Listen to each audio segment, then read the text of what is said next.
We thought she had the flu. She progressively got worse. She started to get double vision, and she had been vomiting. She wound up having what we believed is a seizure. Took her to the hospital. When we got her there, she was non-responsive, and at the time she could not walk, she couldn't talk, she couldn't eat. She could not do anything. She was incontinent. There were periods she was catatonic. She would just stare. So she's had to learn how to do everything all over again. She's come a really long way, and I'm grateful for where we are. We are still trying to navigate this HE world with Emma. Emma's symptoms began over 3 years ago.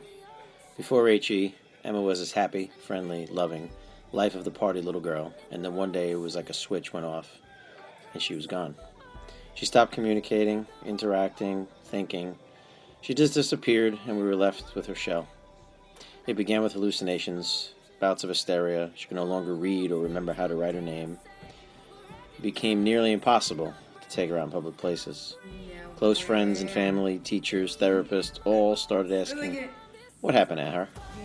It was devastating to us. Her siblings, we just all watched as she disappeared with no answers. Our world now consists of doctors, specialists, medication, much of which is trial and error. This is Emma Today. You don't like water.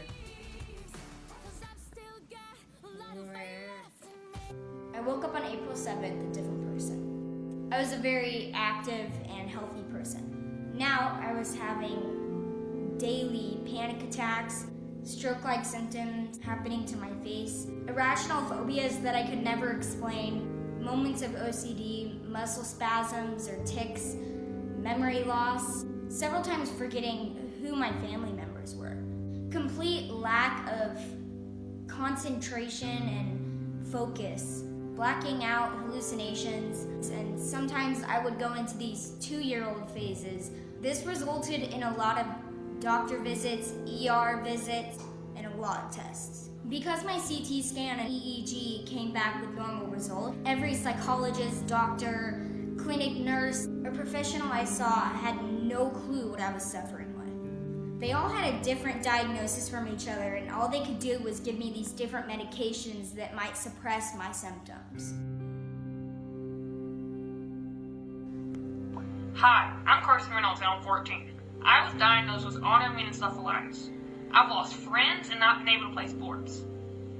I've suffered from stroke-like symptoms and seizures. I'm still fighting this disease.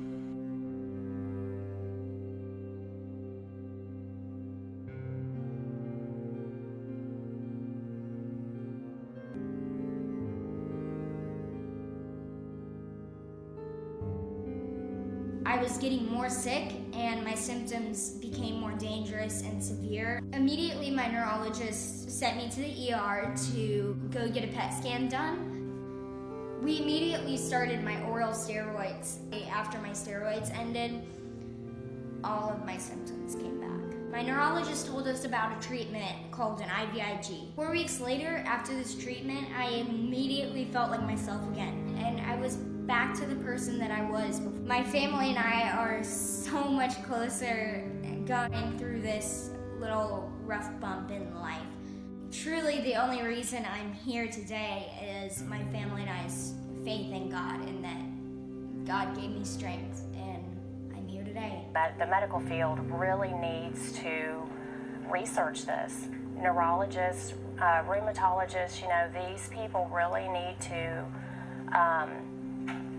delve into the world of autoimmune encephalopathy or autoimmune encephalitis, because there are so many people that have this and go on for years having it and not knowing it. Really falls back on research and really studying and just being knowledgeable about what this is. And that is our medical field. Our medical field is what's going to help a lot of people that are out there and a lot of people that are suffering with it now.